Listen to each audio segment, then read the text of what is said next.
ओम नमः शिवाय। सभी भक्तों को जय श्री राम। आज का विषय है भक्ति कैसी होनी चाहिए, भक्ति किस प्रकार करना चाहिए और भक्ति का क्या प्रभाव होता है। परमात्मा की प्राप्ति के लिए शास्त्रों में बहुत से उपाय बताए गए, अष्टांग योग, ज्ञान योग, भक्ति योग और कर्म योग इत्यादि। परंतु इस कलयुग में भक्ति ही प्रधान है।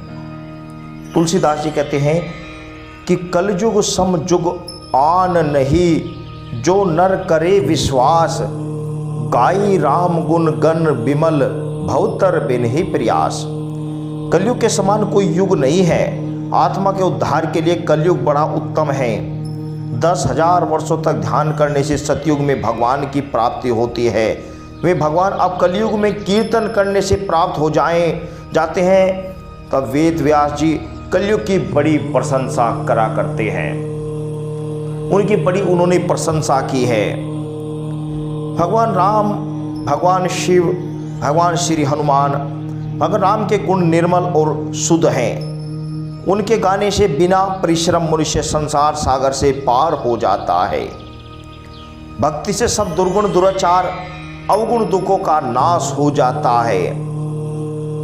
तुलसीदास जी ने उत्तरकांड में कहा है कि राम भक्ति मनि उर बस जाके, दुख लवलेश न सपनी हूँ तागे। जिनके हृदय में राम भक्ति रूपी मणि बसती है, उनको स्वप्न में भी दुख नहीं होता। बसी भक्ति मणि जेहि उर्माही, खल कामादि निकट नहीं जाही। जिनके हृदय में राम भक्ति रूपी मणि विराजमान है, काम क्रोध लोभ और मोह आदि दुष्ट उसके निकट नहीं आ सकते। गरल सुधा सम अरि हित होई, तेहि मणि बेनु सुख पावन है कोई। भगवान की भक्ति के प्रताप से विष अमृत और हमारा शत्रु भी मित्र बन जाता है। जैसे मीरा के लिए राणा जी ने विष भेजा तो अमृत बन गया। उनके शत्रु उनके मित्र थे, उनके शत्रु उनके बाद में मित्र बन गए, में उनके मित्र थे। श्री राम, श्री कृष्ण, श्री हनुमान और भगवान शिव, ये सब एक ही हैं।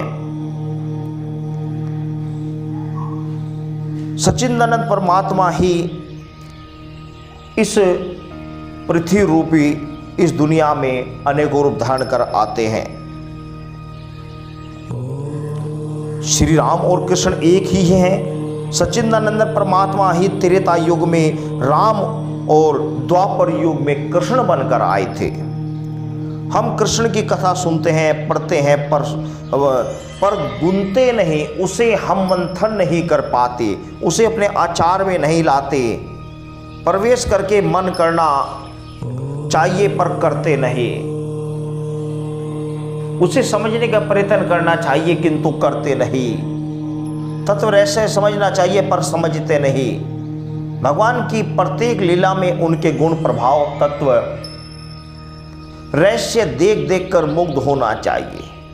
भगवान के भक्तों के गुण और चरित्र इस कलिकाल में बड़े ही महत्व के हैं। जैसे भगवान की महिमा है वैसे ही भगवान के भक्तों की है।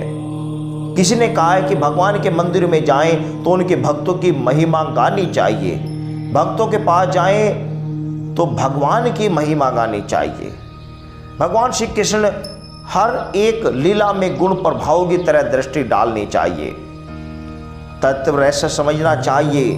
भगवान के आचरण संसार के कल्याण के लिए हैं। किसी ने पूछा कि भगवान निराकार रूप से ही सबका उद्धार कर सकते हैं, फिर उन्हें साकार रूप लेकर युग युग में परिश्रम क्यों करना पड़ता है? भगवान निराकार से सब कुछ कर सकते हैं, फिर अवतार लेते क्यों हैं? तो भगवान ही जाने। उस संबंध में भगवान ने कहा, परित्राणाय साधूना विनाशाय च दुष्कृताम, धर्म संस्थापनाय संभवामि युगे युगे। साधु पुरुषों का उद्धार करने के लिए, पाप कर्म करने वालों का विनाश करने के लिए तथा धर्म की अच्छी प्रकार स्थापना करने के लिए मैं युग युग में प्रकट होता हूं। एक बात और भी है, 3 बातें ऐसे होती हैं जो भगवान बिना अवतार लिए कर नहीं सकते। जन कर्म च मैं दिव्यमेव यो वेति तत्वतम तकवा देहि पुरजनम नेति मामति सोवजननम। मेरे जन्म कर्म अलौकिक है। जो मनुष्य उनका तत्व रहस्य समझते हैं वे इस दुखाले संसार को प्राप्त नहीं होते, मुझे ही प्राप्त कर लेते हैं। जन की दिव्यता तो जन्म लेने से जानी जाती है, उसका पालन परमात्मा की प्राप्ति से होता है। भगवान अवतार नहीं लेते, क्रिया नहीं करते, आचरण नहीं करते तो उनसे कल्याण कैसे होता? हम उनकी भक्ति किस प्रकार कर पाते? हम उन्हें जान किस प्रकार पाते? इतना नहीं, भगवान के अवतार से, भगवान की लीला गाने से, नाम रूप की महिमा गाने से, जन्म उत्सव मनाने से सहज में ही हजारों का उद्धार हो जाता है। भगवान ने अवतार लेकर सरल साधन की एक सड़क सी बना दी जिससे लोगों का उद्धार होता चला जाए। भगवान के अवतार के बहुत से हेतु हैं, वास्तविक सब हेतुओं को भगवान ही जानते हैं। हम तो यही समझना चाहिए कि भगवान जो कुछ करते हैं उचित ही करते हैं, सबके भले के लिए ही करते हैं। एक नास्तिक था, उसने तर्क किया कि तुम्हारे भगवान जो कुछ करते हैं अच्छा करते हैं, यह बात हम नहीं मानते। हमारी भी बुद्धि है, उसका प्रयोग करते हैं। ये देखो इन छोटे छोटे पौधों को कितने बड़े फल हैं और बड़े बड़े पेड़ों के छोटे छोटे फल हैं। वट, पीपल जैसे बड़े पेड़ों के छोटे छोटे फल होते हैं। कद्दू, लौकी जैसी छोटी छोटी पौधों के बड़े बड़े फल होते हैं। भगवान की ये बात युक्ति संगत समझ नहीं लगती। वे एक आम पेड़ के नीचे बैठे थे, ऊपर से एक आम उसके सिर पर गिरा। तब उसके समझ में आया कि यह बड़ा फल गिरता तो मेरी कपाल क्रिया हो जाती। यदि आज आम के पेड़ पर आम से बड़ा कद्दू जैसा कोई फल लगा होता और मेरे सिर पर गिर जाता तो आज मेरा राम राम सतह निश्चित था। तब उसने स्वीकार किया कि ठीक है, तुम्हारे भगवान जो करते हैं सब ठीक करते हैं। भगवान आपके लिए जो कुछ कर रहे हैं उसमें आनंद मानो, आनंद मानना चाहिए। हम लोगों के कल्याण के लिए भगवान अवतार लेते हैं। भगवान की लीला में तत्व रहस्य समझना और देखना चाहिए। एक समय की बात है, भगवान श्री कृष्ण ने बंसी बजाई। बंसी की ध्वनि सुनकर गोपियां जंगल में अपने पति पुत्र घर की परवाह न करके जब भगवान के पास पहुंचे तो भगवान ने कहा कि तुम लोगों ने अच्छा नहीं किया। रात्रि के समय स्त्रियों को पर पुरुष के पास नहीं जाना चाहिए। गोपियों ने जवाब दिया कि आपने ही तो बंसी बुलाकर हमें निमंत्रण दिया, आपने ही तो हमें बुलाया। दूसरी बात, आप कहते हैं कि रात्रि के समय तुम्हें दूसरे पुरुष के पास नहीं जाना चाहिए। क्या आप पर पुरुष हैं? आप सबकी आत्मा है, हमारे पतियों के भी पति हैं। आपके पास आने में यह कानून नहीं लगता, आपके पास आने में अपराध नहीं है।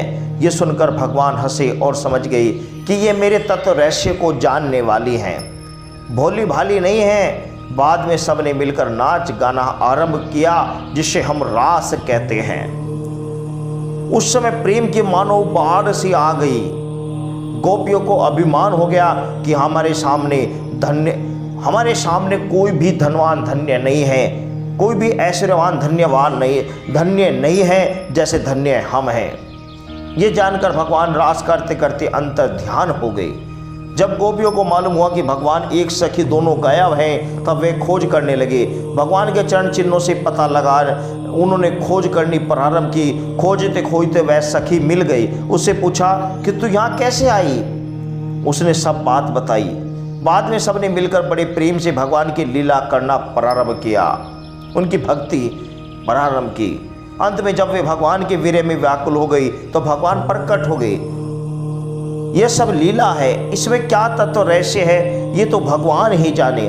मैं दावा नहीं करता, जो कुछ कहता हूँ ठीक ही है। भगवान जानते हैं या उनके निकटवर्ती भक्त जानते हैं कि भगवान की लीला में उनके तत्व, उनके रहस्य, उनकी लौकिकता क्या होती है, ये भगवान ही जानते हैं।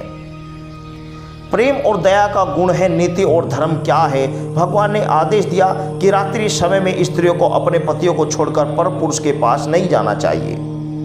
गोपियां भगवान के रहस्य को जानती थी। उन्होंने भगवान को उत्तर दिया कि आपने बंसी बजाई और हम आ गए। वास्तव में बात यही है, भगवान परीक्षा करते हैं। गोपियों ने ठीक युक्ति संगत विवेक पूर्वक उत्तर दिया। वे कहती हैं, आप परपुरुष नहीं हैं, सबकी आत्मा है, आप परमात्मा है, आपके लिए कानून लागू नहीं पड़ता। यह रहस्य है, छुपी हुई बात है। गोपियों के प्रेम को देखकर भगवान ने रास किया। प्रेम का व्यवहार है, गुणों में प्रेम उत्तम है। रास में भगवान अंतर ध्यान हो गई। यह प्रभाव है। भक्तों के हृदय में अभिमान आ जाए तो वह पतन का कारण बन जाता है। इसलिए वह लीला करके जो उसे चेता देते हैं, उसे सचेत कर देते हैं।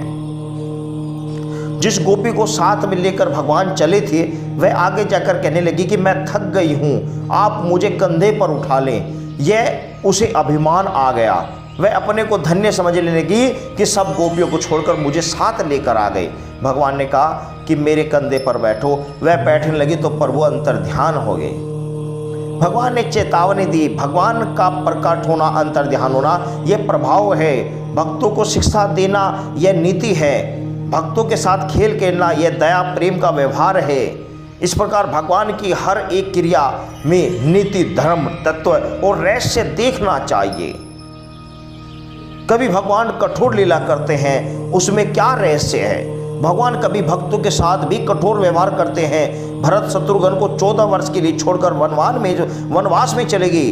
गोपियों को छोड़कर वृंदावन से मथुरा चले गए। लंबा वियोग देते हैं। भगवान ऐसा व्यवहार क्यों करते हैं? जिससे भक्त तड़पते हैं। भगवान की विरह व्याकुलता में उनकी स्मृति बनी रहती है।